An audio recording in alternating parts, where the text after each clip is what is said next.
Baik, Bismillahirrahmanirrahim. Assalamualaikum warahmatullahi wabarakatuh. Mari sama-sama kita mulakan majlis pengajian kita dan baca Ummul Kitab Al-Fatihah. Auzubillah. Alhamdulillah. Iya,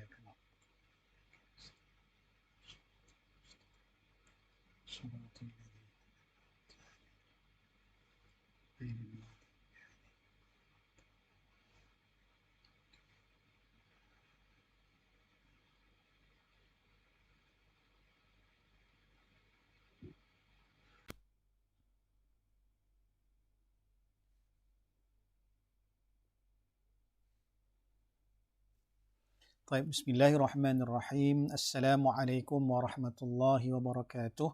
Alhamdulillah wa kafa wassalatu wassalamu ala rasulihil mujtaba sayyidina wa maulana Muhammad sallallahu alaihi wasallam wa ala alihi wa sahbihi wa man ihtada. Allahumma salli ala sayyidina Muhammad wa ala alihi wa sahbihi ajma'in, amma ba'd.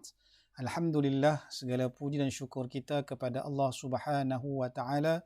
Dengan rahmat dan nikmat Allah Subhanahu wa taala pada malam yang penuh barakah ini, Allah masih lagi panjangkan nafas-nafas kita dan Allah masih lagi berikan kita kesempatan masa untuk meneruskan majlis pengajian kitab At-Taqrirat As-Saniyah fi Halli Al-Fadhil Manzumah Al-Baiquniyah yang dikarang, yang disusun oleh Syekh Hasan Muhammad Al-Mashad rahimahullahu ta'ala, yang menghuraikan kitab At-Taqrirat, yang menghuraikan kitab Al-Manzumah Al-Baiquniyah karangan Syekh Umar ataupun Taha Al-Baiquni Ad-Dimashqi rahimahullahu ta'ala, wa nafa'ana Allahu bi'ulumihima wa bi'ulumi masyayikhina fid daraini amin. Baik. Jadi Alhamdulillah, malam ini kita sambung kepada majlis ataupun kelas yang ke-38, yang mana pada beberapa minggu yang lepas, majlis yang ke-37, telah kita huraikan tentang hadis mursal. Hadis mursal yang disebutkan oleh Nazim, wa mursalun minhus sahabiyyu saqat. Telah kita bincangkan tentang ta'rif dari segi bahasa, dari segi istilah, dan juga perbahasan para ulama, contoh-contohnya dan juga hukum yang berkaitan dengan hadis mursal. Namun bagi pengajian tersebut, saya baru sedar bahawasanya terdapat sedikit masalah teknikal pada awal kelas, lebih kurang dalam 15 ke 17 minit awal itu, maka suara tidak kedengaran. Suara saya tidak kedengaran. Mohon maaf kepada semua hadirin hadirat muslimat. Jadi ada sedikit teknikal masalah mikrofon itu. Jadi insya-Allah dalam majlis kelas kita pada malam ini, kita akan cuba untuk ulang sedikit permulaan majlis yang ke-37 tersebut yang telah saya sampaikan namun tak kedengaran oleh para hadirin sekalian. Mohon maaf. Kita akan huraikan sedikit yang mana perbahasan tersebut menyebut tentang ikhtilaf, perbezaan pendapat para ulama dalam berhukum ataupun berhujah dengan hadis mursal. Ada perbahasan para ulama, ada perbezaan pendapat para ulama. Setelah kita huraikan sedikit tentang perbahasan tersebut, kita akan terus masuk kepada tajuk baru pada malam ini insya-Allah tentang hadis al-gharib, Baik. Jadi seperti biasa, sebelum kita memulakan bicara perbahasan tentang ilmu mustalah hadis, mari sama-sama kita mengulangi hafazan Manzumah Baiquniyah ini pada bait yang pertama sehinggalah kepada bait yang ke-16 yang telah kita baca, yang telah kita sampai pengajiannya. Baik. Bismillahirrahmanirrahim. Qala an-Nazim rahimahullahu ta'ala. Bismillahirrahmanirrahim.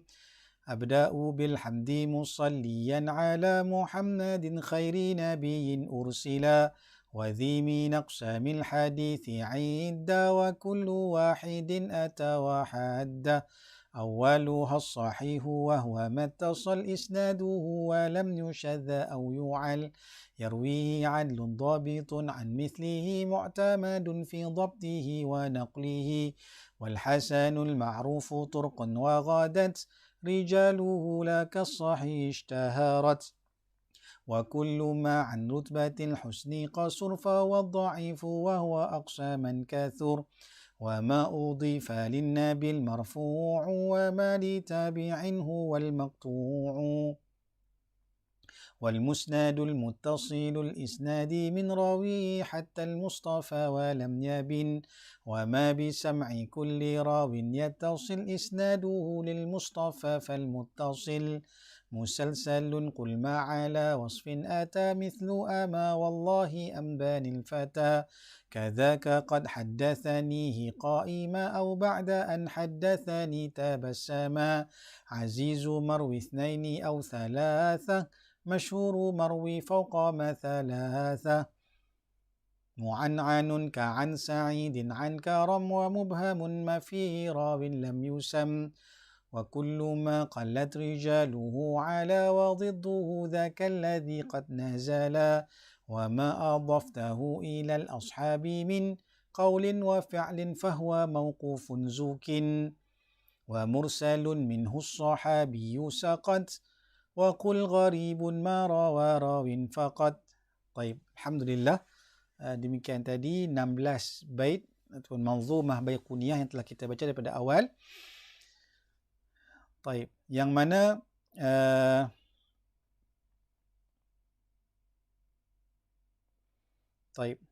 manzumah baiquniyah ini telah kita baca daripada awal, bait yang pertama sehinggalah bait yang ke-16, iaitu wa mursalun minhus sahabiyyu saqat. Itu perbahasan tentang hadis mursal, dan mursal itu ialah hadis yang daripada sanadnya terdapatnya sahabat Nabi yang digugurkan, terdapat sahabat Nabi yang tidak disebut ataupun digugurkan.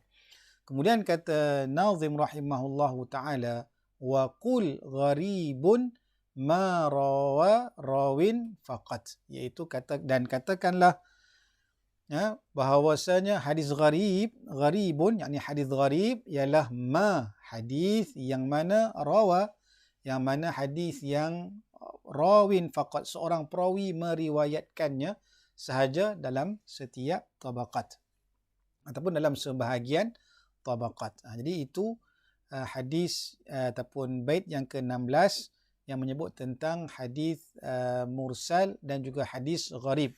Adapun hadis mursal telah kita bincangkan dalam perbahasan yang lepas, dalam dua perbahasan yang lepas telah kita bincangkan, dan seperti saya maklumkan tadi bahawa perbahasan yang kedua itu bila kita bincang tentang hukum hadis mursal, di situ terdapat sedikit masalah teknikal dari segi suara saya tidak jelas, maka saya akan ulangkan sedikit sahaja permulaan tersebut bagi menjelaskan apa yang disampaikan pada majlis yang lepas yang tak dapat didengari oleh para hadirin sekalian.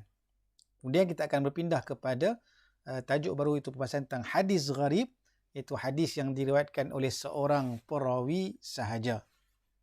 Baik. Baik.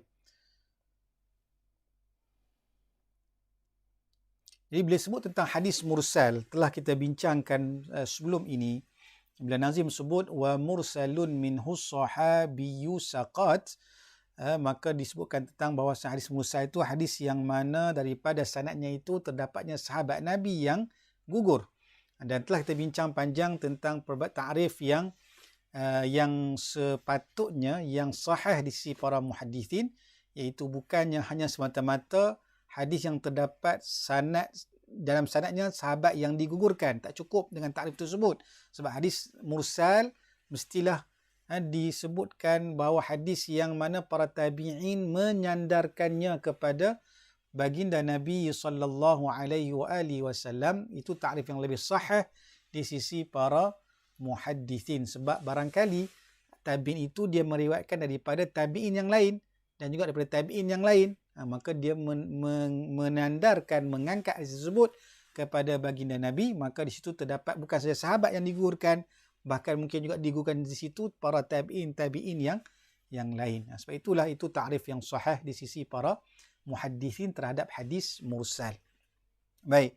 Jadi pada majlis yang lepas saya telah menyebut tentang qaul syarih rahimahullahu taala yang menyebut tentang hukum hadis mursal. Setelah kita bincang tentang ta'rif dari segi bahasa, dari segi istilah dan juga contoh-contohnya, maka dibincangkan juga tentang apa hukum hadis mursal ini. Jadi kata syarih rahimahullahu taala, summa i'lam anna hukmal mursali ad-dha'fu 'inda aktsaril muhaddithin. Dan ketahuilah bahwasanya hukum hadis mursal itu adalah dhaif di sisi kebanyakan para muhaddithin. Yang mana perbahasan tentang hadis mursal ini adalah perbahasan pada nau' ataupun aqsam ataupun jenis yang ke-16 daripada perbahasan ilmu mustalah dalam kitab At-Taqrirat ataupun dalam kitab Manzumah Baiquniyah ini. Baik. Jadi bila sebut summa'lam dan ketahuilah wahai penuntut ilmu hadis, bahawasanya anna hukmal mursal, bahawasanya apa hukum hadis mursal ini. Hukum dari sudut ihtijaj, dari sudut penghujahan. Bagaimana kedudukan hadis mursal di sisi para ulama, di sisi para muhaddithin dan juga usuliyun dan juga para fuqaha. Jadi di sini saya sebutkan pada majlis yang lepas yang mungkin tak jelas kedengaran suara disebabkan masalah teknikal dari segi mikrofon, maka ulama menyebutkan kepada kita bahawa ikhtalafal ulama fi hukmil mursal. Para ulama telah berselisih pendapat terhadap hukum hadis mursal. Bagaimana status hadis mursal ini dari segi sudut penghujahan? Adakah boleh diterima ataupun ditolak? Maka para ulama berbeza pendapat kepada 3 ucapan ataupun 3 pendapat yang utama. Yang mana yang masyhurnya ada 3 lah pendapat ini. Yang mana disebutkan oleh Syekh Abdullah Sirajuddin dalam kitab Syarah Manzumah Baiquniyah. Maka disebutkan bahawa pendapat yang pertama, al-qaulul awal, pendapat yang pertama. Baik, pendapat yang pertama ialah annahu yajuzu al-ihtijaju bihi mutlaqan. Iaitu hadis mursal ialah hadis yang mana menurut para ulama di kalangan fuqaha, maka mengatakan bahawa harus untuk berhujah dengan hadis mursal secara mutlak. Secara mutlak. Ini pendapat siapa? Ini pendapat qaul Imam Abi Hanifah. Imam Abi Hanifah, ulama mazhab Hanafi, pengasas mazhab Hanafi, dan juga Imam Malik bin Anas, juga pengasas mazhab Maliki. Imam Ahmad bin Hanbal, juga pengasas dalam mazhab Hanbali. Imam yang masyhur dengan kitab musnadnya. Maka menurut pendapat yang masyhur, bahkan kata para ulama, pendapat yang sahih di sisi Imam Abu Hanifah dan juga Imam Malik dan juga Imam Ahmad bin Hanbal, menurut pendapat yang masyhur, maka dan juga pendapat atba', pengikut-pengikut para fuqaha dan muhaddithin dan juga usuliyin, maka mereka yang mengikuti akan pendapat Imam Abu Hanifah, Imam Malik dan juga Imam Abi Hanbal, maka mereka berpegang kepada hukum yajuz, harus untuk al-ihtijaj bihi mutlaqan. Secara mutlak maka boleh, harus untuk berhujah dengan hadis mursal. Bahkan para fuqaha dan juga usuliyun di segi ta'rif hadis mursal pun berbeza dengan ta'rif para muhaddithin. Kerana para fuqaha dan muhaddisin segala hadis yang tidak bersambung sanadnya itu disebut sebagai mursal. Tetapi di sisi para muhaddithin, mereka memperincikan setiap yang tak bersambung itu ada ta'rif hadisnya yang tersendiri. Seperti hadis munqati', ada hadis mu'dal, ada hadis munqati', hadis mu'dal, ada hadis mursal, ada hadis mu'allaq. Maka kesemua itu adalah hadis yang tak terputus sanad tetapi mengikut ta'rifnya yang tersendiri yang disebutkan oleh para muhaddithin. Baik. Jadi saya sebutkan di situ pendapat yang pertama ini mengatakan harus untuk berhujah dengan hadis mursal. Ini pendapat Imam Abu Hanifah, Imam Malik, Imam Ahmad bin Hanbal dan juga pengikut-pengikut mereka yang mana mereka berpandangan sedemikian bukan hanya sekadar berpandangan biasa. Mereka juga ada hujah kenapa mereka berpegang dengan hadis mursal. Boleh berhujah dengan hadis mursal. Maka antara hujah mereka yang saya sebutkan ialah yang pertama hujah kenapa para muhaddithin para usuliyun atau para fuqaha utamanya di kalangan Imam Abu Hanifah, Imam Malik, Imam Ahmad, mereka berpegang pada pendapat harus berhujah dengan hadis mursal kerana hujah mereka yang pertama adalah sabit berdasarkan hadis Nabi sallallahu alaihi wasallam bahwasanya Nabi SAW pernah memuji akan para tabi'in. Nabi pernah memuji akan generasi para tabi'in, generasi selepas sahabat Nabi sallallahu alaihi wasallam, dan baginda Nabi menyaksikan, bersaksikan akan kebaikan, bil khairiyah, menyaksikan akan kebaikan generasi para tabi'in ini. Dalam satu hadis yang masyhur yang biasa kita dengar, yang disebutkan dalam hadis Nabi SAW, qal khairul quruni qarni thumma alladhina yalunahum thumma alladhina yalunahum. Maka hadis ini dikeluarkan oleh Imam Bukhari dan juga Imam Muslim dalam kitab sahih mereka berdua. Yang saya sebutkan bahawa Al-Imam Al-Bukhari rahimahullahu ta'ala mengeluarkan hadis ini dalam banyak tempat dalam kitab sahih Imam Al-Bukhari ini. Dan juga Imam Muslim mengeluarkan hadis ini dalam 3 tempat dalam kitab sahih Imam Muslim dalam bab dalam kitab Fadail As-Sahabah. Yang mana Imam An-Nawawi rahimahullahu ta'ala ketika mensyarahkan hadis ini, maka beliau menyebut bahawa pandangan yang sahih, pendapat yang sahih yang disebutkan dalam kurun tadi, qarni tadi, ialah as-sahabah, kurun para sahabat Nabi. Kemudian yang kedua, summa alladhina yalunahum, maka kurun yang kedua ialah kurun at-tabi'un, generasi para tabi'in. Dan generasi yang ketiga ialah tabi'uhum, ini tabi'in. Ini disebutkan oleh Imam An-Nawawi rahimahullahu ta'ala. Iaitu hadis tentang sebaik-baik kurun ialah kurun aku.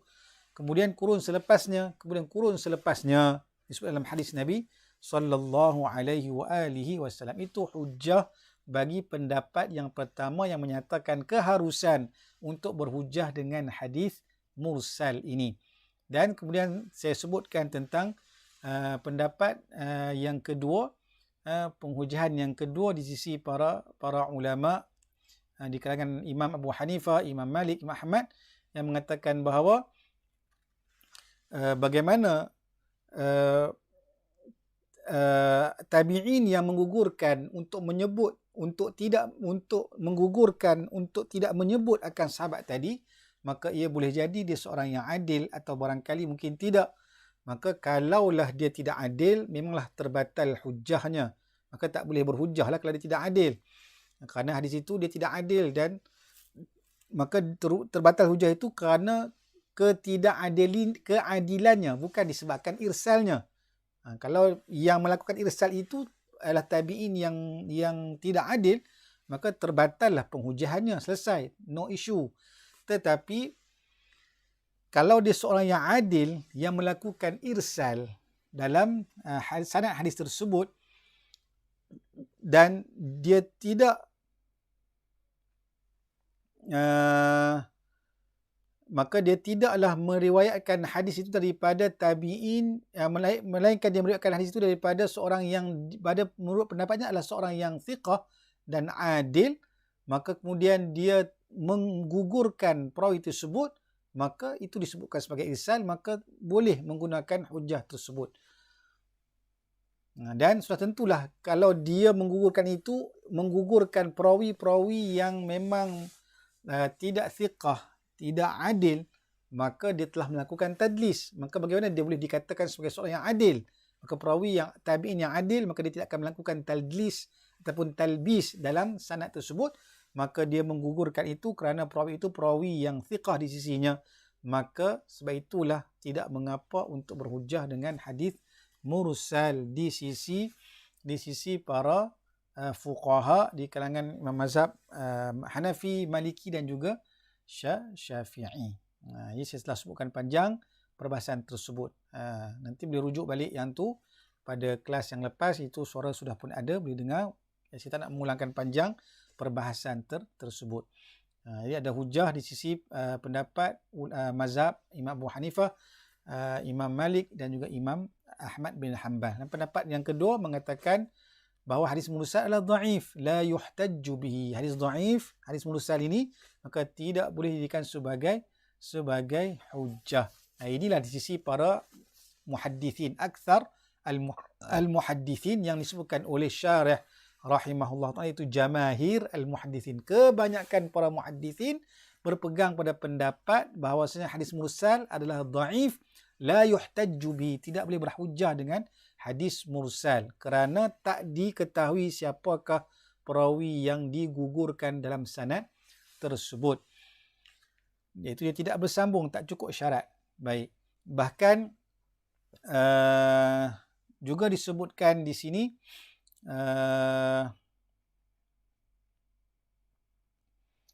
kemudian pendapat yang ketiga, pendapat yang ketiga ialah ini pendapat yang lebih terperinci tafsil. Maka ini pendapat Imam Asy-Syafi'i rahimahullahu taala. Maka Imam Syafi'i menyebutkan bahawa hadis mursal itu boleh dijadikan sebagai hujjah sekiranya dia dikuatkan ataupun dibantu dengan suatu bantuan ataupun jalan lain yang menyokongnya. Ini telah disebutkan, sama ada dia diriwayatkan secara musnad, mana dialah hadis mursal, tapi hadis yang mursal ini juga diriwayatkan dengan secara musnad dalam jalan lain, tarik lain, jalur pengriwayatan sanad yang lain. Maka dia boleh menguatkan hadis mursal tadi, maka boleh berhujjah dengan hadis mursal ini. Ataupun hadis mursal ini diamalkan oleh sebahagian para sahabat Nabi atau kebanyakan para ulama. Ketika itu maka hadis mursal ini boleh dijadikan sebagai hujjah, kata Imam Asy-Syafi'i rahimahullahu taala. Baik. Jadi kita rasanya cukup sekali itu dulu untuk kita menjelaskan perbahasan yang saya sebutkan pada majlis yang lepas yang tidak kedengaran suara saya kerana masalah teknikal. Jadi selebihnya boleh rujuk kembali dalam kelas yang lepas tentang perbahasan hadis mursal dan juga hukum berkaitan dengan hadis mursal ini, perbezaan pendapat para ulama, dan di sana adanya syarat-syarat yang lebih terperinci yang disebutkan oleh Imam Asy-Syafi'i rahimahullahu taala dalam kitab Ar-Risalah. Dalam kitab Ar-Risalah yang beliau karang, diletakkan syarat-syarat dalam beramal, berhujjah dengan hadis mursal. Bukan cukup syarat, maka boleh kasih. Jadi ada 3 pendapat para ulama terhadap hadis mursal tersebut. Yajuz al-ihtijaj, harus berhujjah dengan hadis mursal secara mutlak. Ini pendapat Imam Abu Hanifah, Imam Malik dan juga Imam Ahmad bin Hanbal dan pengikut-pengikut mereka. Kemudian yang kedua adalah di sisi para muhaddithin yang kebanyakannya berpegang adalah dhaif, la yuhtajju bihi. Dan juga setelah menjelaskan apa maksud la yuhtajju bihi dengan mendatangkan kalam Syekh Muhammad Awwamah hafizahullah taala yang sangat cantik, iaitu tidak wajib beramal itu bukan maksudnya ditolak sementah-mentahnya, tetapi dia adalah dalam dairah iaitu yajuz ataupun istihbab kalau nak guna dalam perkara-perkara yang lain, dalam bab mungkin dalam bab fadhil amal dan sebagainya, juga dalam bab hukum hakam juga. Baik, sebab tu ada para fuqaha yang beramal dengannya. Disebut yajuz dengan la yuhtajju bi, ini la yajibul amal bih. Kan, tidak wajib beramal dengannya. Tapi ada pendapat yang mengatakan boleh ataupun harus untuk menggunakannya, ataupun istihbab adalah digalakkan untuk menggunakan hadis yang mungkin dhaif di sisi para muhaddisin tapi digunakan oleh para fuqaha. Baik.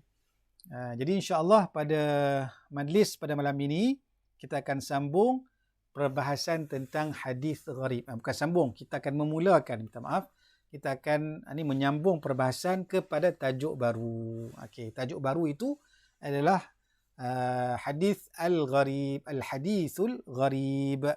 Baik, qala an-nazim rahimahullahu taala dalam bait yang sama, bait yang ke-16, setelah disebut wa mursalun minhu sahabiyyu saqat, lalu nazim menyambung perbahasan tentang gharib. Wa qul gharibun ma rawa rawin faqat, dan katakanlah tentang hadis gharib, al-hadis al-gharib ialah ma rawa, hadis yang mana diriwayatkan oleh seorang perawi sahaja. Ini dalam ta'rif pada yang diletakkan oleh nazim dalam manzumahnya ini. Baik, mari kita lihat, mari kita tengok dan kita dengar apa yang disebutkan oleh syarih Syekh Hasan Muhammad Al-Mashyat rahimahullahu ta'ala. Baik, qala syarih rahimahullahu ta'ala wa qul gharibun huwa lughatan. Dan katakanlah tentang hadis gharib ini, huwa, ini bermulanya perbahasan tentang hadis gharib ini dari segi bahasa lughatan, al-munfaridu an watanih, iaitu gharib dari segi bahasa bermaksud al-munfaridu, yakni yang bersendirian, yang berseorangan, ataupun yang menyendiri, yang bersendiri, yang berseorangan, yang lebih kuranglah itu semua maksudnya. Munfarid, bersendirian, berseorangan, an watanih, daripada watan, daripada tempat tinggalnya, daripada tempat tinggalnya, tempat yang dilahirkan.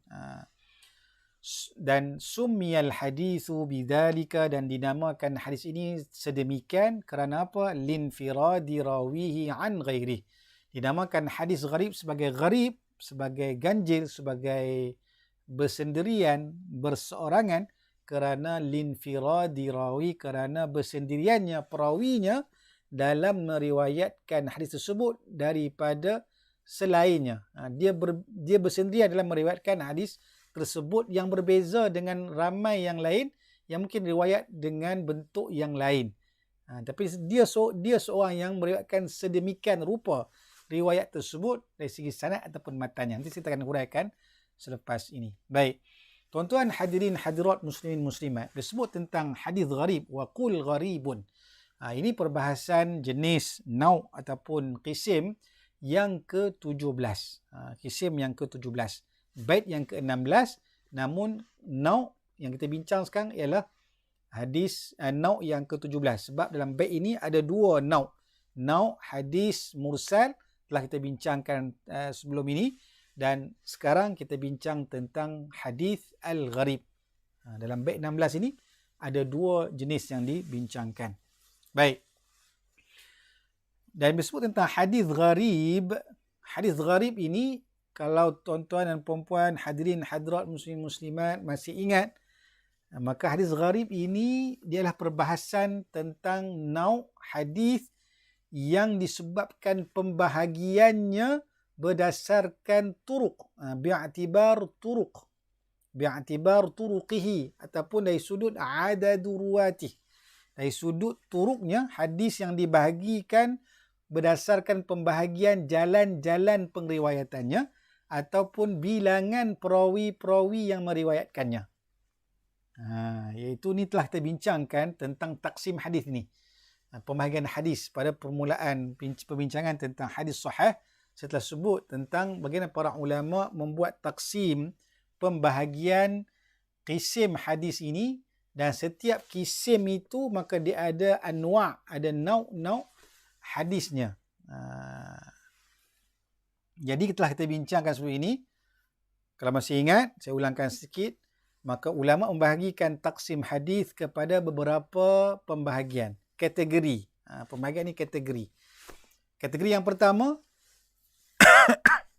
ulama hadis membahagikan hadis dari sudut hadis itu maqbul awir rad. Maqbul awir rad. Hadis itu diterima ataupun ditolak. Maka di sinilah terbahagi kepada hadis, ada tiga jenis hadis. Hadis sahih, hadis hasan, hadis dhaif. Selesai, telah kita bincangkan pada perbahasannya. Kemudian yang kedua, para ulama membahagikan hadis dari sudut siapakah nisbah dia kepada siapa yang berkata. Siapa yang mengucapkan hadis tersebut. Kita telah bincang tentang adanya hadis apa? Bila dibahagi pembahagian yang kedua ni, maka pembahagian kedua ulama memecahkan nau'nya kepada hadis marfu', hadis aziz, hadis marfu', hadis mauquf dan juga hadis maqtu'. Ini pun telah kita bincangkan sebelum ini. Kemudian pembahagian yang ketiga untuk membahagikan hadis kepada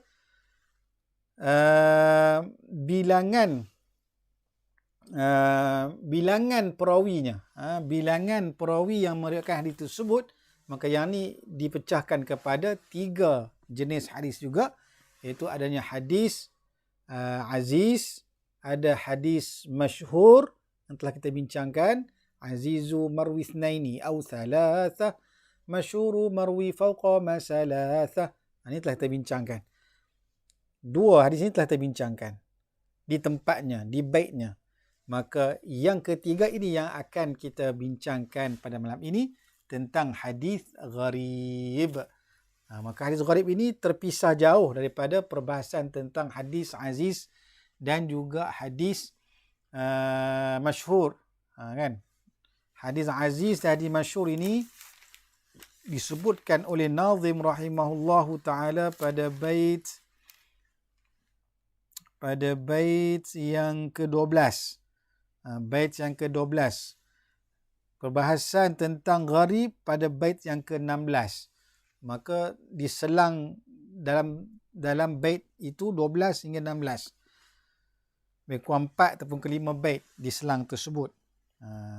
Kenapa? Barangkali wallahu ta'ala alam, barangkali maka diletakkan perbahasan hadis gharib dengan hadis mursal ini, maka barangkali di sana ada alaqahnya lah, ada perkaitannya. Disebutkan tentang hadis mursal ini, maka di sana terdapatnya adanya sanad yang digugurkan, sama ada tabi'in ataupun sahabat Nabi SAW.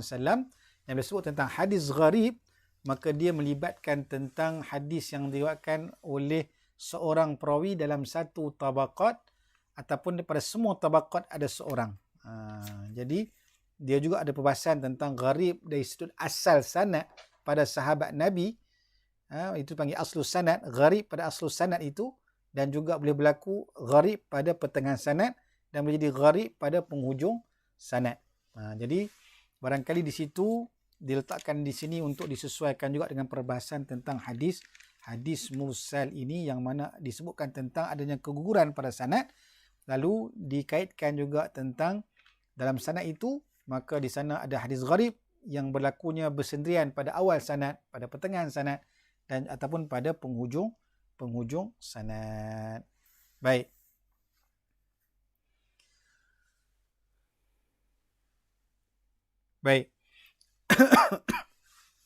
Jadi bila sebut tentang hadis gharib ini, hadis yang mana dia termasuk dalam perbahasan hadis yang dibahagikan berdasarkan turuk, berdasarkan jalan pengriwayatannya, bilangan perawinya, maka di sini dibahagikan hadis mutawatir dan juga ahad, dan hadis ahad itu terbahagi kepada aziz, masyhur dan juga gharib yang kita nak bincangkan di sini.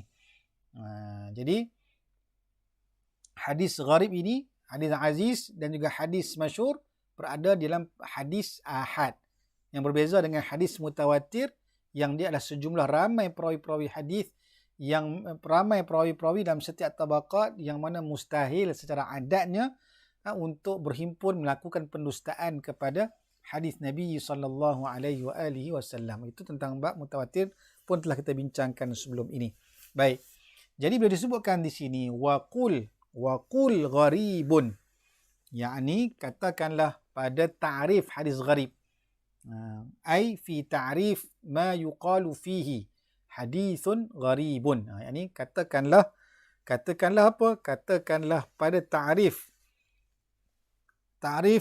bagi jenis hadis yang disebut tentang hadis gharib, maka dia adalah maksudnya. Itu maksudnya waqul gharib, dan katakanlah, apa maksud dan katakanlah?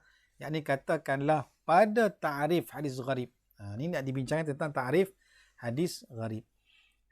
Baik. Jadi itu kata nazim waqul gharibun ma rawa rawin faqat. Kemudian kata syarih rahimahullahu taala waqul gharibun huwa lughatan, iaitu hadis gharib, permulanya perbahasan tentang hadis gharib lughatan, dari segi lughah. Huwa, dari segi lughah, huwa ini hadis gharib ialah apa? Disebutkan oleh syarih rahimahullahu taala al-munfaridu an watani, iaitu dari segi bahasa gharib bermaksud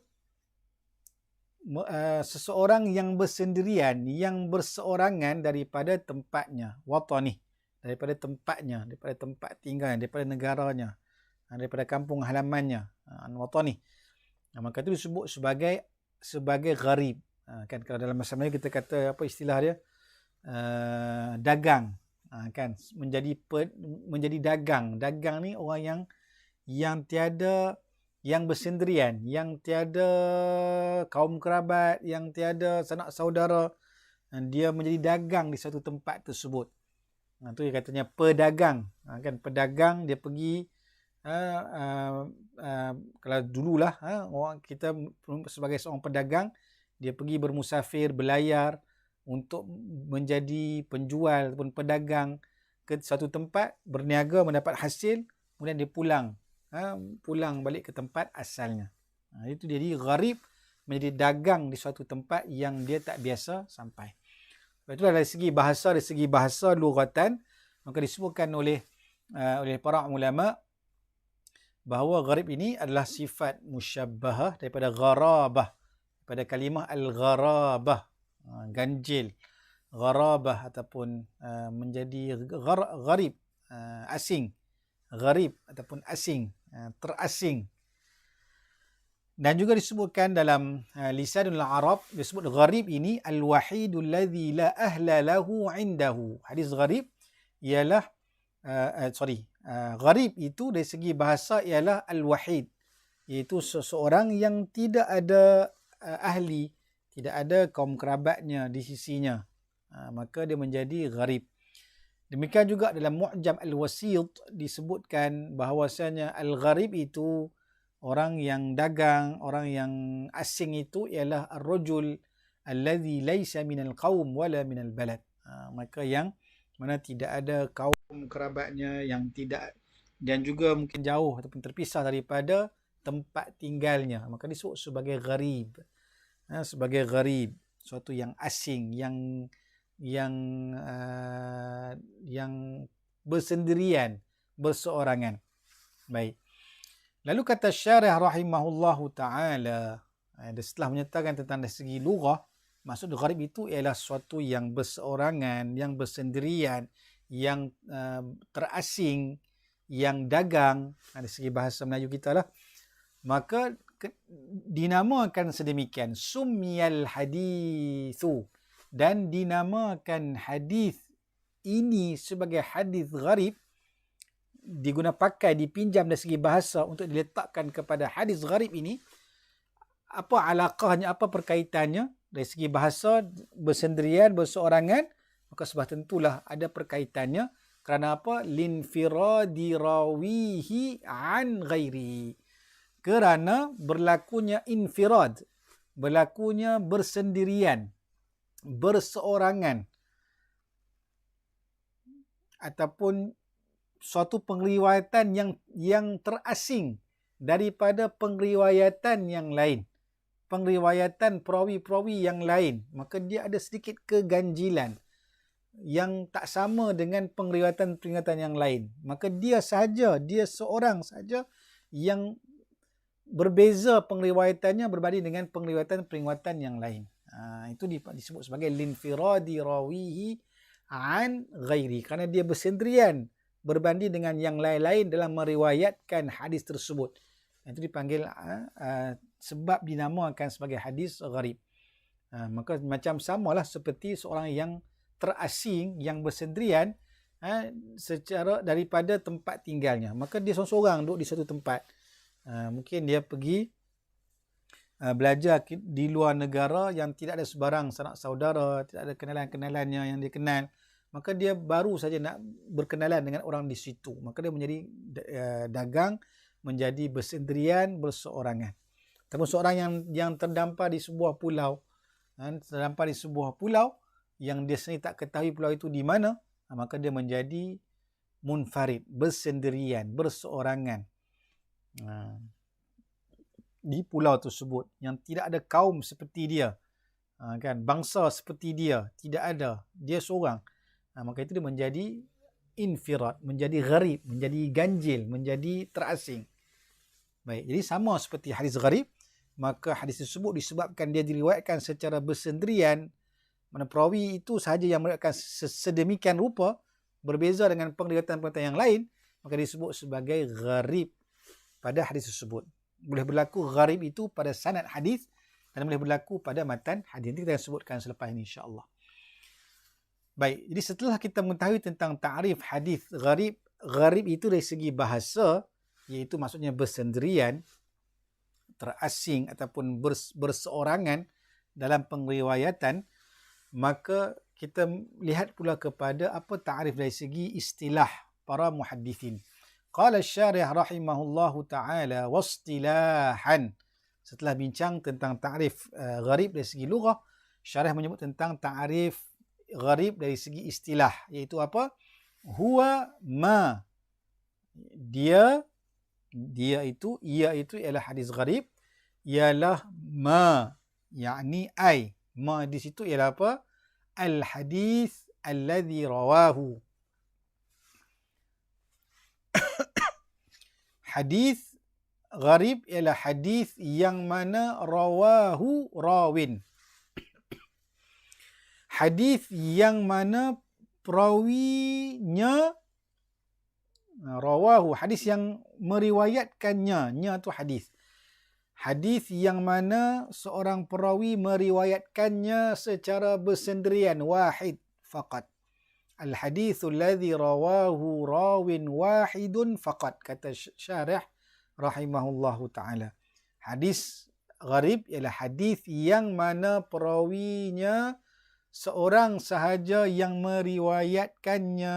Itu maksud hadis gharib, kata syarih rahimahullahu ta'ala.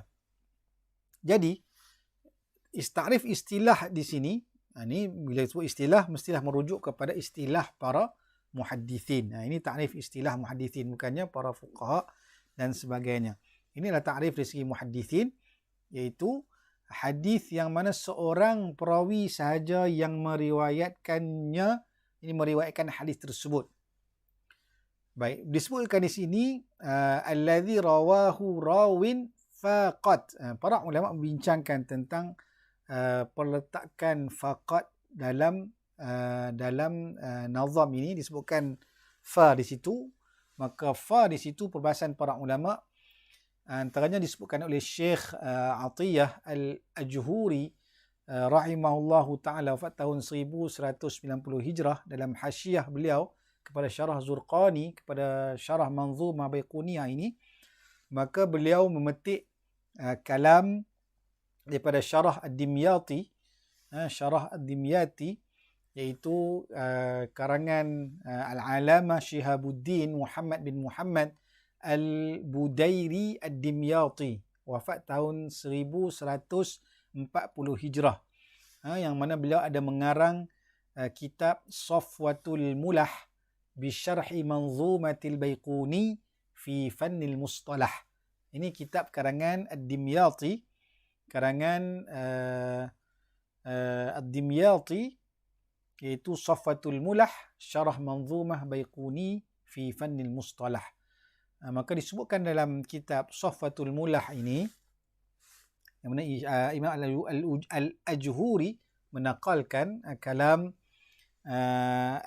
Al-Budairi Ad-Dimyati ini, bahwasanya kalimah wa qul gharibun ma rawa rawin faqat, maka faqat di situ, fa di situ, maka apa fungsinya? Litazyin al-lafz, untuk menghiasi akan lafaz tadi, supaya ia bertepatan dengan bahar rajas, mustaf'ilun secara asasnya lah, tapi di sini dia jadi mutaf'ilun wa qul gharibun ma rawa rawin faqat. Jadi faqat di situ adalah untuk tazyin al-lafz, untuk menghiasi akan lafaz, maka letakkan fa faqat. Jadi faqat. Bahkan juga kata para ulama, kata Syekh Ad-Dimyati juga, liddilalah ala syartin muqaddar, untuk menunjukkan kepada, untuk menjadi petunjuk, dilalah kepada syarat yang muqaddar, syarat yang hendak ditakdirkan, syarat yang ditakdirkan. Jadi bila sebut ada dua fungsi di situ, yang pertama sama ada untuk tazyin al-lafz. Bila tazyin al-lafz ini, maka maksud yang pertama ialah dia adalah isim dengan makna hasb. Isim disebut faqat, maka hadis gharib ialah hadis yang diriwayatkan oleh seorang perawi sahaja, hasb. Yang ini cukuplah, memadai. Kan? Faqat ni sahaja, hanya diriwayatkan oleh seorang perawi sahaja, faqat. Dan menurut pendapat yang kedua, disebut sebagai dilalah, sebagai petunjuk kepada syarat yang hendak ditakdirkan, maka ia membawa makna apa? Intabih. Faqat di sini membawa maksud intabih. Maka ditakdirkan, idza arafta dzalik fantabih. Jadi disebut wa qul gharibun ma rawa rawin faqat, dan katakanlah pada ta'rif hadis gharib itu ialah hadis yang diriwayatkan oleh seorang perawi faqat, maka bila kamu dah tahu sedemikian, fantabih, maka ambillah perhatian, wahai penuntut ilmu. Ini disebutkan oleh Syekh Khalid Al-Azhari dalam i'rab Alfiyah Ibnu Malik. Syekh Khalid Al-Azhari ini, masya-Allah, antara ulama besar, antara ulama yang hebat dalam ilmu lughah, ilmu nahwu, balaghah, yang mana Syekh Khalid Al-Azhari ini wafat tahun 905 Hijrah. Dia ada karang kitab Musilut Tullab ila Qawa'idil I'rab, dan juga Tamrin At-Tullab fi Sina'atil I'rab. Ini karang oleh Syekh Khalid Al-Azhari rahimahullahu ta'ala, yang mana beliau seorang ulama nahwu ataupun nahwi di Mesir. Beliau lahir di Mesir dan beliau menuntut ilmu di Al-Azhar Al-Sharif di Qahirah, dan beliau memang mutakhassis, memang ahli pakar dalam ilmu mantiq, dalam ilmu balaghah dan juga ilmu nahwu. Beliau dilahirkan di bandar, di Madinah, di bandar disebut sebagai Jirja. Jirja yang terletak di Muhafazah Sohaj, kalau tak silap saya, di Mesir. Yang mana beliau setelah beliau dilahirkan di Jirja itu, kemudian beliau berpindah mengikut akan ayahnya, yang mana merantau ataupun berpindah ke Qahirah, duduk di Qahirah, dan beliau menghafaz Quran, dan beliau menetap di Al-Azhar Al-Sharif. Beliau tinggal di persekitaran Al-Azhar, di Jami' Al-Azhar, di Masjid Al-Azhar itu, yang mana ayahnya bekerja sebagai waqat, dan dia juga bekerja sebagai waqat, sebagai tukang menyalakan api, ataupun kita kata mungkin dipasangkan lampu dengan menggunakan minyak, lampu, kalau tempat kita panggil pelita lah, kan. Jadi soalah dia menjadi waqat, menjadi mereka yang tukang membuka lampu di Masjid Al-Azhar tersebut. Maka dipasangkan, nak pasang lampu maka mesti letakkan minyak untuk membuatkan keluarnya cahaya api, untuk menerangi cahaya dalam Masjid Al-Azhar tersebut. Jadi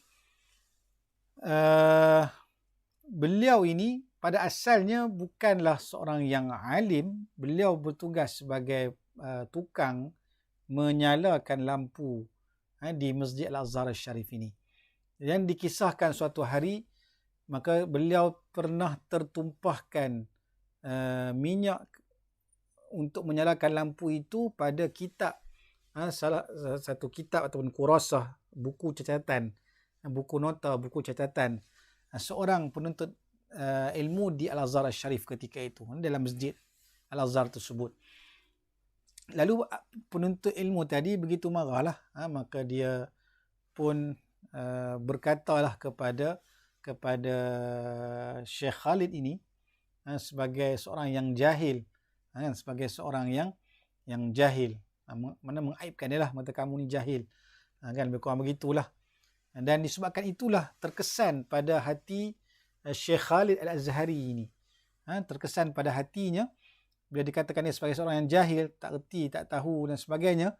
Mana tak tahu, dia tertumpah di atas catatan ini, catatan buku seorang penuntut ilmu, suatu benda yang musibah, yang menyebabkan sukar untuk seorang penuntut ilmu itu untuk mungkin mengulang kaji dan sebagainya dalam menuntut ilmu. Jadi menyebabkan dia terkesan dengan ucapan tersebut, ucapan yang mengatakan kamu ni jahil dan sebagainya, yang mana menyebabkan dia ketika itu dia berazam untuk meninggalkan pekerjaan untuk menjadi tukang membuka lampu atau memasang cahaya dalam Masjid Al-Azhar tersebut. Dan dia berhasrat untuk nak menuntut ilmu, berhasrat untuk nak sibuk dalam menuntut ilmu, kerana dia ni seorang yang jahil, maka dia nak menuntut ilmu. Walaupun ketika itu usianya sudah pun 36 tahun. Usia 36 tahun baru nak memulakan pengajian. Walaupun dia dah menghafaz Quran sejak daripada kecil, maka dia baru nak, umur 36 tahun baru nak mula untuk belajar secara bersungguh-sungguh untuk mendalami ilmu syariat, ilmu syarak. Maka ketika itulah beliau memulakan pelajarannya tentang ilmu bayan, ilmu badi', ilmu nahu, ilmu bahasa Arab, ilmu mantiq, yang beliau sempat berguru dengan Syamsuddin As-Sakhawi. Masya Allah, gurunya Imam As-Sakhawi rahimahullahu ta'ala. Imam Sakhawi, ulama yang masyhur, wafat tahun 902 Hijrah. Juga seorang ulama dalam ilmu hadis, dalam ilmu muarrikh, ilmu sejarah, sebagai seorang ulama dalam ilmu sejarah. Dan juga dari segi lughah pun mempunyai kehebatan Imam Sakhawi ini. Dan juga beliau sempat berguru dengan Abil Abbas Asy-Syummani, wafat tahun 872 Hijrah. Maka beliau, Syekh Khalid Al-Azhari ini, maka dia belajar bersungguh-sungguh dalam ilmu nahwu dahulu, berbanding dengan ilmu-ilmu yang lain. Beliau mendalami dalam ilmu nahwu ini. Dan selepas beliau mendalami ilmu nahwu inilah, maka beliau mula untuk mengajar penuntut ilmu di Al-Azhar, dan masyhur untuk mengajar. Dan beliau mengarang kitab, dan dalam kitab beliau ada pandangan-pandangan ijtihad-ijtihadnya, dan ijtihad-ijtihadnya itu sangat menarik dan dikuatkan dengan hujah-hujah yang berbeza dengan pendapat-pendapat yang para ulama sebelum ini. Ini Syekh Khalid Al-Azhari yang asalnya seorang yang jahil tapi berubah menjadi seorang yang alim, bahkan dikenali di kalangan penuntut ilmu Azhar, dan kita yang digunakan sampai ke hari ini. Itulah Syekh Khalid Al-Azhari. Beliau wafat ketika beliau pulang daripada mengerjakan haji. Beliau meninggal pada bulan Muharram tahun 905 Hijrah. Ini beberapa tahun selepas kematian Imam As-Sakhawi rahimahullah. Imam Sakhawi 902, dia 905, lebih kurang 3 tahun selepas itu maka beliau pun meninggal. Walaupun dia bermula lambat pada usia 36 tahun, tapi tidak mustahil. Tidak ada yang mustahil, tidak ada istilah lambat dalam menuntut ilmu. Tidak ada istilah lambat dalam menuntut ilmu. Biarpun usia kita berapa sekalipun, maka tidak ada istilah terlewat dalam menuntut ilmu. Terlebih dalam menuntut ilmu agama, maka dituntut kita senantiasa dalam menuntut ilmu, mendalami ilmu-ilmu agama. Sama ada bermula dengan ilmu alat ataupun dalam ilmu-ilmu syarak yang lain. Tapi kuncinya adalah dengan ilmu, menguasai ilmu alat. Boleh membantu kepada penguasaan ilmu-ilmu yang lain. Baik. Mudah-mudahan dengan kisah tersebut memberi semangat kepada kita untuk terus menuntut ilmu, mendalami ilmu tanpa kita berhenti di suatu tahap pun. Terus kita mendalami, belajar dengan para guru kita, dengan masyayikh-masyayikh yang ada, sama secara bersemuka ataupun secara atas talian, yang menjadi norma baru dalam zaman kita hari ini. Baik. Itu kisah tentang Syekh Khalid Al-Azhari rahimahullahu ta'ala. Berbalik kepada perbahasan tentang ta'rif istilah tentang istilah hadis gharib ini. Syarah tadi hanya sebut hadis gharib ialah hadis yang diriwayatkan oleh seorang perawi sahaja. Ataupun kata syarah rahimahullah maka ni dia huraikan sedikit. Dia jelaskan apa maksud hadis yang diriwayatkan oleh seorang perawi sahaja. Maka beliau menjelaskan bahawa di sini maksudnya ialah tafarrada fil matni. Hadis gharib ialah hadis yang diriwayatkan oleh seorang perawi sahaja, yang mana maksudnya ialah berlakunya tafarrada, bersendirian dalam pengriwayatan pada matan hadis fil matni. Dan difahami juga hadis yang diriwayatkan oleh seorang perawi sahaja itu, maka barangkali bersendirian pada sanad dan matannya sekali. Gharibnya itu bersendiriannya dalam pengriwayatan itu secara berseorangan dari segi sanad dan juga matan sekali. Ataupun juga disebutkan tafarrada fil matni, ataupun berlakunya bersendirian dalam meriwayatkan hadis itu pada matannya sahaja. Gharibnya tidak berlaku pada sanad, berlaku pada matan. Tafarrada fil matni. Digunakan istilah tafarrada. Tafarrada, tafarrud. Tafarrud yakni bersendirian. Daripada kata al-fardu. Fardu fard, individu. Kan fardu, individu, seorang. Sebab itulah para muhaddithin dalam menyebut tentang ta'rif hadis gharib, maka kebanyakan juga para ulama menamakan hadis gharib sebagai hadis al-fardu. Al-fardu, alif lam fa ra dal. Fardu. Bukan fardu tu dot, ni fardu dal.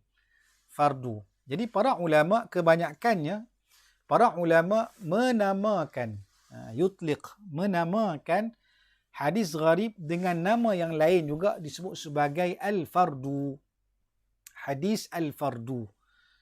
Yang mana sedangkan hadis al-gharib dengan hadis al-fardu, maka kata para ulama hakikatnya annahuma mutaradifan. Kedua-duanya adalah sama erti. Hadis gharib dengan hadis fardu sama dari segi maknanya. Dan itu kebanyakan para ulama. Dan terdapat sebahagian para ulama yang ghayara, yang membezakan antara hadis gharib dengan hadis al-fard. Ini hadis fardu ni. Dibezakan. Sebahagian para ulama yang membezakan antara hadis gharib dengan hadis fardu ini, maka menyebut bahawa gharib mustaqil, fardu adalah mustaqil. Kedua-dua ni adalah adanya perbezaan, tak sama. Tapi kebanyakan para muhaddithin mengatakan al-hadithul gharib dengan al-hadithul fardu sama aja, mutaradifan. Kedua-duanya sama maknanya. Baik. Tapi ada sebahagian mengatakan berbeza, mustaqil antara gharib dengan fard. Namun al-Imam Al-Hafiz Ibnu Hajar Al-Asqalani rahimahullah ta'ala menganggap bahawa hadis gharib dengan hadis fardu ini dari segi lughatan wastilahan mutaradifain. Yani hadis gharib dengan hadis fardu dari segi bahasa dan juga istilah mutaradifan, sama sahaja. Melainkan, kata Al-Hafiz Ibn Hajar Al-Asqalani rahimahullah ta'ala dalam kitab Nuzhatun Nazar, menyebut kepada kita bahawa Melainkan maksudnya dari segi penggunaan. Beliau menyebut inna ahlal istilah ghayaru bainahuma min haitsu kathratil isti'mal wa qillatihi. Sesungguhnya ahli istilah, para ulama muhaddithin, ulama ahli istilah dari segi ulama hadis, ghayaru menganggap berbeza, membezakan antara kedua-duanya, hadis gharib dengan hadis fardu ini dari sudut kathratul isti'mal, dari sudut banyak menggunakannya dan sedikit menggunakannya. Itu berbeza dari sudut banyak penggunaan dan juga sedikit penggunaannya. Ini penggunaan lafaz hadis gharib dengan hadis fardu. Jadi kata Al-Hafiz Ibn Hajar Al-Asqalani rahimahullahu ta'ala, fal fardu, hadis al-fardu itu kebanyakannya dinamakan bagi hadis yang mana menunjuk kepada al-fardul mutlaq. Hadis yang mana berlakunya bersendirian itu secara mutlak. Yang ini kita akan jumpa nanti perbahasan tentang hadis gharib al-mutlaq. Gharibnya itu berlaku pada asal sanad, iaitu di kalangan sahabat Nabi. Seorang sahaja yang meriwayatkan hadis tersebut daripada baginda Nabi SAW. Macam hadis innamal a'malu binniyat daripada Umar bin Al-Khattab radhiyallahu anhu. Kan innamal a'malu binniyat, Sayyidina Umar seorang sahaja yang meriwayatkannya daripada baginda Nabi sallallahu alaihi wasallam, itu dipanggil gharib mutlak ataupun fardul mutlak. Disebut saja al-fardu dari segi penggunaan, maka digunakan dalam al-fardul mutlak. Adapun gharib, lafaz gharib, kebanyakan para ahli istilah menggunakannya pada al-fardu an-nisbi. Kalau fardu nisbi disebut sebagai gharib. Al-gharib disebut fardu nisbi. Kalau al-fardu maksud fardul mutlaq. Hadis ini tafarrada daripada Umar bin Al-Khattab radhiyallahu anhu.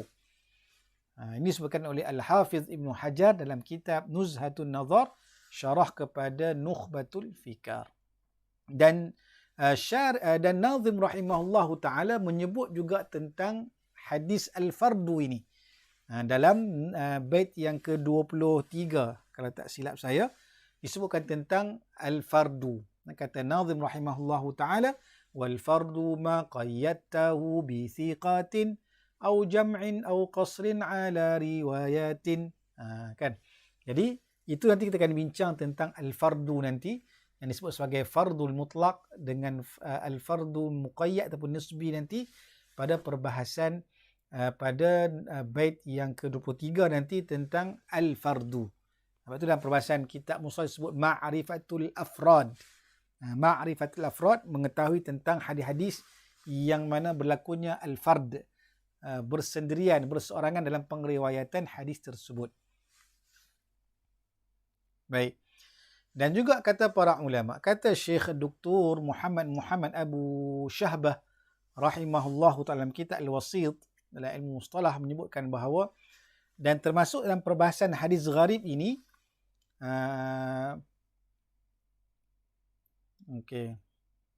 dan termasuk dalam perbahasan hadis gharib ini ialah apa?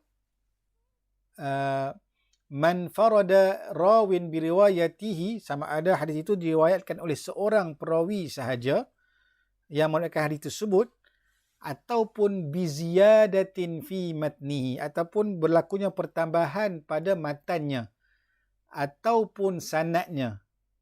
Mana berlakunya pertambahan pada matan ataupun sanad, ataupun mungkin kedua-duanya, lam yadhkurha ghairu, yang tak disebut oleh perawi-perawi yang lain. Ini yang disebutkan oleh Nazim, oleh Syarih rahimahullahu ta'ala, ay tafarrada fil matni awil isnadi bi amrin la yadhkuruhu ghairuhu minar ruwah. Iaitu maksud hadis itu diriwayatkan oleh seorang perawi sahaja, iaitu tafarrada, perawi itu bersendirian pada pengriwayatan pada matannya atau pada isnad, pada sanadnya, bi amrin, dengan sesuatu perkara.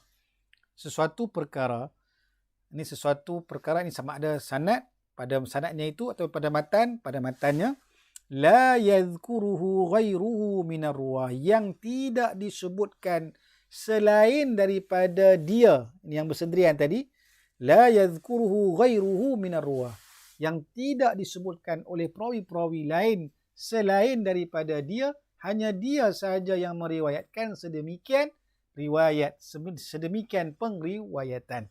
Sama ada berlakunya pada sanad dan matan, atau berlaku pada matan ataupun berlaku pada sanad, tidak pada matan. Jadi gharib itu boleh berlaku pada kedua-duanya. Boleh berlaku kepada matan sahaja dan boleh berlaku kepada sanad sahaja. Boleh berlaku pada keseluruhan matan. Boleh jadi pada sebahagian matan.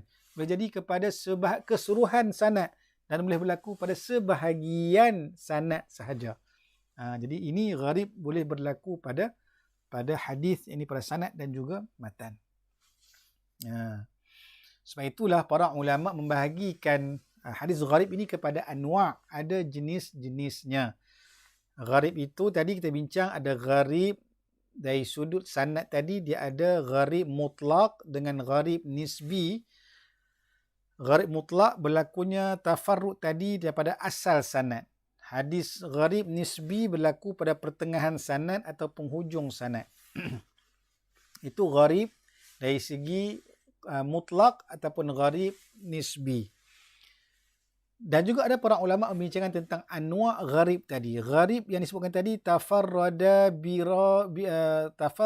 bi riwayatin rawin wahid tadi. Berlakunya bersendirian seorang perawi yang meriwayatkan hadis tadi secara berseorangan sahaja, ataupun berlakunya tafarrud, berlakunya bersendirian pada pengriwayatan pada matan hadis, berlaku pada sanad hadis. Maka para ulama membincangkan di sana ada anwa' gharib ini. Antaranya Syekh Abdullah Sirajuddin rahimahullahu taala membahagikan hadis gharib ini kepada dua anwa'. Yang pertama al-gharib sanadan wa matnan. Gharib itu boleh berlaku pada sanad dan juga matan hadis. Sama ada dia berlaku sanad dan matan tadi secara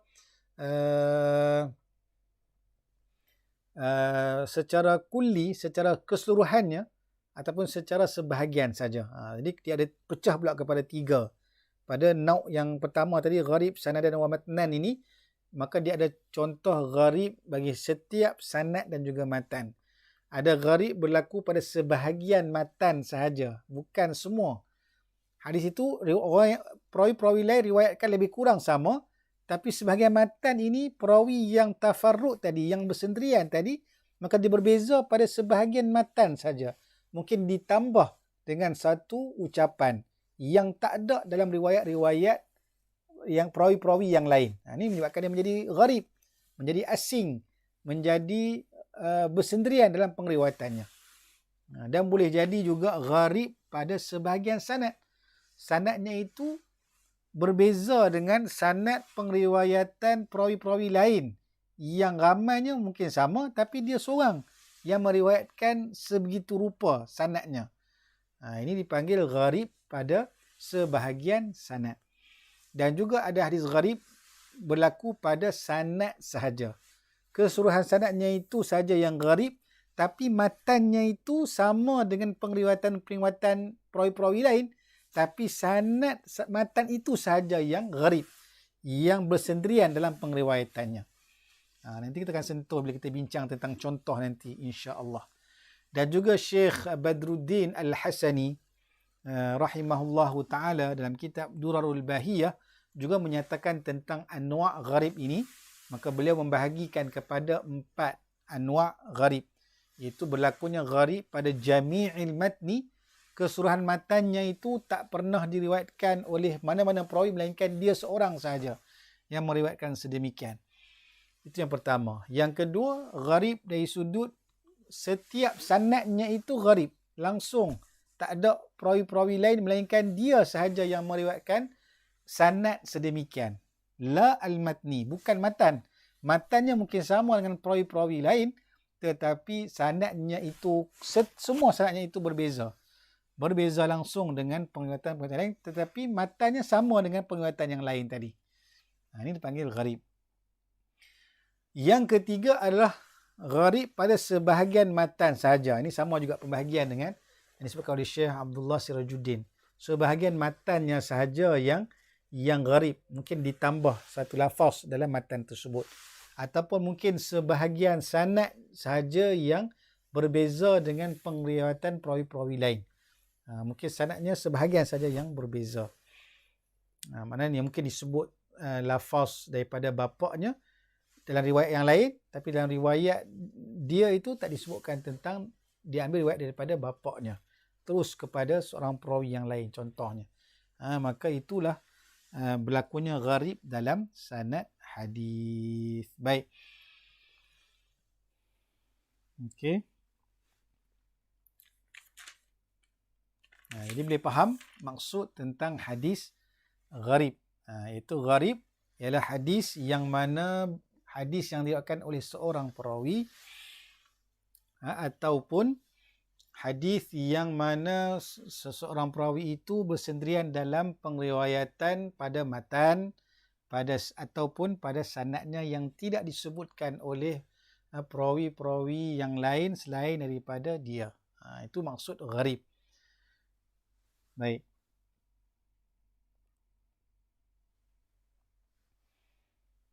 Kemudian misal kata syarih rahimahullahu ta'ala, mithaluhu ma jaa marfu'an. Baik, ini panjang untuk kita sebut ni. Nanti kita akan sambung lagi. Kita berhenti dulu setakat ini. Perbahasan malam ini tentang hadis gharib. Cukup kita faham tentang hadis gharib dari segi ta'rif lughah dan juga dari segi istilah para muhaddithin, dan juga ada anwa' dan juga dia punya jenis-jenis gharib itu pada sanad dan matan, pada matan dan juga pada sanad saja, tidak kepada matan. Nanti saya akan sentuh nanti pada majlis akan datang tentang contoh-contoh hadis gharib ini yang disebutkan oleh syarih rahimahullahu ta'ala, dan mungkin akan ditambah lagi contoh-contoh yang lain yang berkaitan dengan anwa' yang disebutkan tadi. Dan kemudian kita akan tengok pada hukum hadis gharib ini dan juga kalam Imam Ahmad bin Hanbal tentang gharaib ini, tentang perbahasan tentang hadis gharib ini. InsyaAllah pada majlis yang akan datang biiznillah subhanahu wa ta'ala. Mudah-mudahan Allah melimpahkan kita kefahaman dalam memahami akan ilmu mustalah ini. Dan malam ini kita bincang tentang hadis gharib, dan kita dapat lagi sambung pada akan datang biiznillah subhanahu wa ta'ala. Jadi tangguh sekat dulu malam ini. Terima kasih jazakumullah khairan katsira kepada semua yang sudi mendengar perbahasan ini, dan juga mudah-mudahan direzekikan kita untuk sambung lagi perbahasan hadis gharib ini pada akan datang biiznillah. Jazakumullah khairan katsira. Mohon maaf atas barang kekurangan dan juga mungkin kesilapan. Mudah-mudahan Allah berkati kita semua pada malam ini, pada bulan Maulidur Rasul, bulan mengingati akan kelahiran baginda Nabi SAW. Mudah-mudahan bertambah kecintaan kita kepada baginda Nabi SAW dengan kita cuba untuk berkhidmat dengan hadis-hadis Nabi, dengan mempelajari ilmu mustalah hadis, dan dengan itu membantu kita untuk membaca hadis Nabi SAW, dan juga untuk kita beramal dengan sunnah-sunnah Nabi SAW. Mudah-mudahan bertambah kecintaan kita dan meningkat kecintaan dan kerinduan kita untuk menatap dan juga bertemu dengan baginda Nabi sallallahu alaihi wa alihi wasallam. Wallahu alam. Aqulu qawli hadha wa astaghfirullahal azim li wa lakum. Maka kita tangguh dengan sama-sama membaca selawat kepada baginda Nabi sallallahu alaihi wa alihi wasallam. Allahumma salli afdal salatin ala as'adi makhluqatika sayyidina Muhammadin wa ala alihi wa sahbihi wa sallim adada ma'lumatika wa midada kalimatika kullama ذكرك الذاكرون وغفل عن ذكره الغافلون. اللهم صل أفضل الصلاة على أسعد مخلوقاتك سيدنا محمد وعلى آله وصحبه وسلم عدد معلوماتك ومداد كلماتك كلما ذكرك الذاكرون وغفل عن ذكره الغافلون اللهم صل أفضل الصلاة على أسعد مخلوقاتك سيدنا محمد وعلى آله وصحبه وسلم عدد معلوماتك ومداد كلماتك كلما ذكرك الذاكرون وغفل عن ذكره الغافلون. Wallahu alam. Assalamualaikum warahmatullahi wabarakatuh. Kita sama membaca dengan tasbih kafarah dan surah Al-Asr. Subhanakallahumma asyhadu an la ilaha illa anta astaghfiruka wa atubu ilaik. Bismillahirrahmanirrahim. Wal 'asri innal insana fi khusr illa alladhina amanu wa 'amilus solihat wa tawassaw bil haqqi wa tawassaw bis sabr.